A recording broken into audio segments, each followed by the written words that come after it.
유승민 선대위 상임 부위원장 나와 계십니다. 안녕하십니까? 예, 안녕하십니까? 고생하십니다. 네, 우선 첫 질문 드려보겠습니다. 예. 요즘 뭐 서울과 부산 왔다 갔다 하시면서 거의 말 그대로 총력 유세를 진행하고 계시는 것 같은데요. 네. 좀 이 현장에서 들어본 민심 어땠는지부터 좀 한 말씀 부탁드리겠습니다.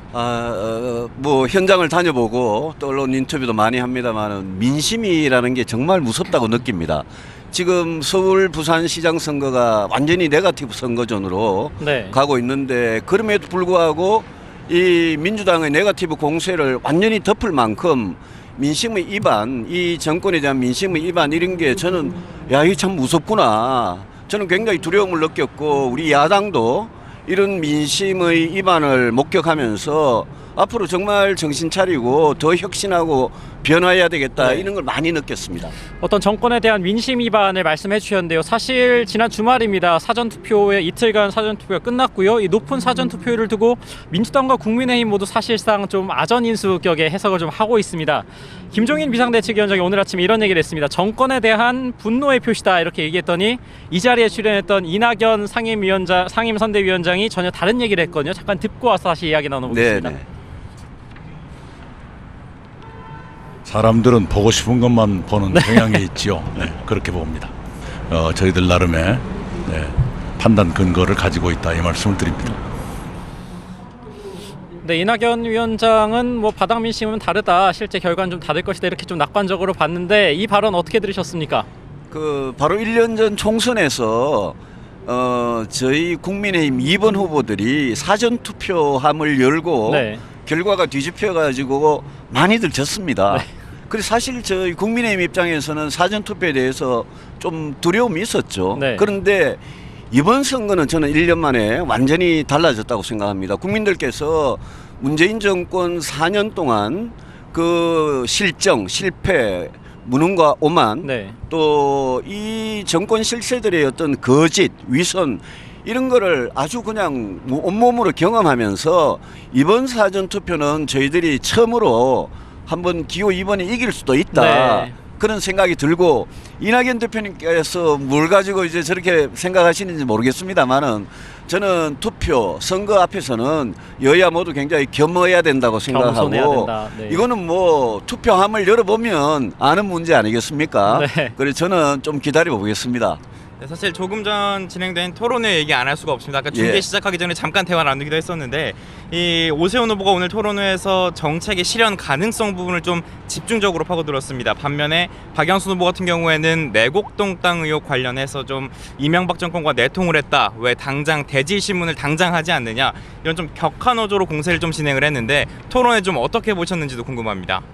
저도 박영순 후보 잘 아는 네. 의원이었고 참 좋은 후보라고 생각하지만 이번에 이 모든 선거 과정을 내곡동 땅 그 네거티브로 처음부터 끝까지 가는 거는 그거는 저는 민주당 후보가 정말 할 일이 아니다라고 생각합니다. 네. 지금 많은 서울 시민들께서 집값 문제 또 우리 일자리 문제 이런 것 때문에 제일 고통을 받고 있는 그런 시기에 네.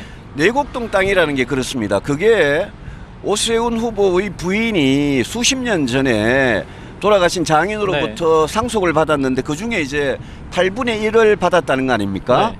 그런데 문제의 핵심은 오세훈 후보가 서울시장 재직 시절에 뭔가 시장의 권한을 남용해 가지고 뭔가 개인적인 부당한 불법적인 이득을 취했느냐, 그게 저는 문제의 핵심이라고 네. 보는데 지금 내곡동 땅을 둘러싼 어떤 네거티브의 본질을 보면 거짓말을 한다. 네. 오세훈 후보가 처음에 말이 약간 꼬인 측면이 있었어요. 네, 인정. 기억에 의존하다 보니까 네. 그걸 정정을 했죠. 저는 그럴 수 있다고 생각합니다. 이제는 그 옆에 무슨 식당에 가서 생태탕을 먹었느냐 안 먹었느냐, 네. 생태탕을 먹었다는 증인이 갑자기 교통방송에 나타나가지고 네. 막 증언을 하고 이러니까 제가 이게 서울시장 선거의 무슨 본질이냐, 설사 말입니다. 네. 오세훈 후보가 그 처가에서 땅 청량하는데 만약 처가 식구들하고 같이 갔다고 한들 네. 그거는 시장으로서의 불법적인 권한 남용하고 아무런 관계가 없던 네. 시기였거든요. 네. 그래서 저는 서울시장 선거가 이런 네거티브로 가는 거에 이해를 못하겠고 네. 박영순 후보도 정책으로 이야기를 안 하고 자꾸 이런 네거티브 하는 게 이해를 못하겠고 네. 저는 이 네거티브로 끝까지 가는 게 정말 이런 소중한 전파의 낭비다 그렇게 생각합니다. 뭐 지금 전파에 낭비를 해주시긴 했습니다만 사실 이번 선거를 이끌고 있는 주요 쟁점이다 보니까 앞서 언급도 좀 해주셨지만 제가 좀 듣고 이야기를 다시 나눠볼까요? 예, 그러시죠. 지도자로 나오신다는 분들이 왜 거짓말을 이렇게 할 것인가 화가 났고요, 시민으로서. 당시에 또 상당히 눈에 띄었던 그 부분이 하얀 면바지. 근데 이제 브랜드를 지명을 해가지고 얘기했던 게 또 이슈화가 됐는데요. 그 부분은 제가 분명히 확실하게 맞습니다. 네, 지금 같이 들으셨습니다만 예. 앞서 본질이 전혀 다르다 이 예. 말씀을 해주셨지 않았습니까? 예. 권한남용에 좀 초점을 맞추셨는데 그럼 정말로 국민의힘을 대표해서 나오셨으니까 전 민주당 입장에서 좀 여쭙겠습니다. 예. 어떤 거짓 해명 논란 정말 내곡동 땅을 측량하러 갔는지 안 갔는지 이 부분을 좀 명백하게 밝힐 수도 있다고 보는데 이 부분은 문제 없다고 보시는 겁니까? 저는 오세훈 후보 말을 믿습니다만은 저는 어떤 후보든 이게 이제 불법이냐 네. 또 부도덕하냐 플러스해서 해명하는 과정에서 무슨 거짓말이 있었냐 사실과 다른 부분이 있었냐 이런 거는 어떤 후보든 그거는 뭐 박영선 후보도 마찬가지입니다. 어떤 후보든 시민들한테 진실되게 소명할 필요가 있다고 생각을 합니다. 네. 그래서 제가 그런 부분에 대해서는 우리 후보를 믿고 우리 후보가 안 갔다고 하니까 근데 제가 그러지 않습니까? 네. 이게 무슨 쟁점이 되냐 선거에. 본질이 아니다 이 말씀이신 거잖아요. 본질이 전혀 아닌 네. 걸 가지고 왜 그걸 가지고 토론 때마다 이런 이야기 나오는지 제가 이해가 안 됩니다. 네, 오세훈 후보 이제 정책이랑 공약 얘기도 좀 나눠보면 네네. 좋을 것 같습니다. 뭐 주요 정책 가운데 하나가 이제 빠른 재건축 재개발 규제 완화 이 부분이 좀 있을 텐데요. 이 유승민 상임 부위원장께서 그동안 좀 신념으로 가져오셨던 뭐 따뜻한 보수 내지는 합리적인 보수라는 그 원칙과는 조금 상충되는 부분이 있는 것 같기도 해서 어떻게 생각하시는지도 궁금합니다. 저는 부동산 대책에 있어서 두 가지로 생각합니다. 하나는 민간이 주도하는 재건축 재개발 네. 그거는 규제 완화라고 하고 또 하나는 공공이 저소득층을 위한 주거복지 공공임대죠. 네. 그거는 이제 국민 세금을 들여서라도 할 필요가 있다 이렇게 생각하는데 민간이 주도하는 재건축 재개발에 있어서 오세훈 후보하고 박영선 후보가 공약이 많이 다릅니다. 네. 박영선 후보는 공공주도 네. LH 주도 재개발이고 오세훈 후보는 민간이 재건축 재개발 주도할 수 있도록 규제를 완화하자 입장 아닙니까? 네.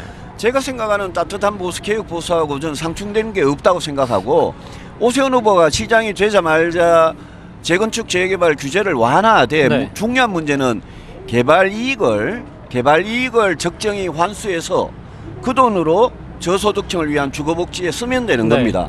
그 부분만 확실하게 해주시면 그러면 민간 건설업자들의 배만 불리는 네. 그런 재건축 재개발은 아닐 거다라고 생각을 합니다. 그럼 저도 갑자기 든 생각인데 짧게 여쭐 테니까 짧게 답변 한번 예, 부탁드리겠습니다. 그렇다면 그 안심소득에 대해서는 기존의 어떤 유승민 부위원장의 기조와는 좀 다른 거 아닙니까? 오세훈 후보의 안심소득은 소득 기준으로 네. 중위소득, 중간소득의 50% 이하 분들한테 소득 지원을 해드리는 거니까 네.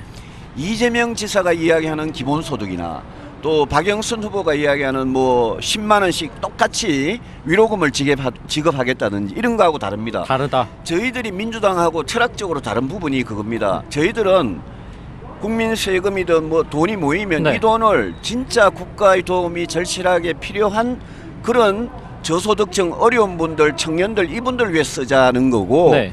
민주당이 주장하는 거는 보면 전 국민을 뭐 5천만 분의 1 경기도 같으면 1,300만 분의 1 똑같이 나눠주자는 겁니다. 네. 그렇기 때문에 그거는 저희들 생각이 훨씬 더 사회복지의 어떤 철학 원리 이런 거하고 네. 맞다는 생각이고 안심소득도 제가 그동안 줄기차게 주장해온 개혁보수 네. 따뜻한 보수 중에 어려운 분들을 위해 돕겠다는 그 정신하고 저는 통한다고 봅니다. 네. 사실 뭐 당내 유력 대권 주자이시기서해서 모신 김에 좀 이 질문도 드리고 싶습니다. 사실 윤석열 전 검찰총장을 제외하고는 좀 야권 주자 중에 지지율이 눈에 띄지 않는다 이런 지적들도 많이 있는 상황인데요. 좀 이번 재보궐선거에서 국민의힘이 승기를 잡는다, 서울 부산에서 모두 이긴다면 판이 좀 달라질 것이다 이렇게 보십니까? 저는 그렇게 봅니다. 이번에 저희들이 서울 부산 다 이기면 야권 재편도 가능성이 있습니다만은 저는 오히려 여권에서 네. 더 큰 분열의 소용돌이가 일어날 걸로 보고 야권은 저희들이 아무래도 국민의힘이라는 기존에 있는 당이 네. 이 당이 더 혁신하고 변화하면서 문을 열어놓고 윤석열 전 총장님이 됐든 누가 됐든 강력한 후보들이 있으면 다 들어와서 네. 다음 대선에서는 반드시 야권 단일 후보를 뽑아야지 정권 교체를 할 수 있다. 저는 그렇게 생각하고 제 자신도 열심히 준비하고 있습니다만은 대선을 준비하는 모든 사람들이 마음을 열고 공정하고 당당한 경쟁에 임할 준비만 돼 있으면 네. 된다고 생각합니다. 마지막으로 짧게 이 질문 하나 네. 드리겠습니다. 연관되는 질문이기도 네. 합니다만 국민의힘 승리 혹은 패배에 따른 향후 야권의 대권주자 유승민의 행보는 어떻게 되는 겁니까? 당연히 승리하길 바라고요. 우리 국민의힘이 승리하면 5년 만에 큰 선거에서 재보궐선거지만 네. 처음 이기는 겁니다.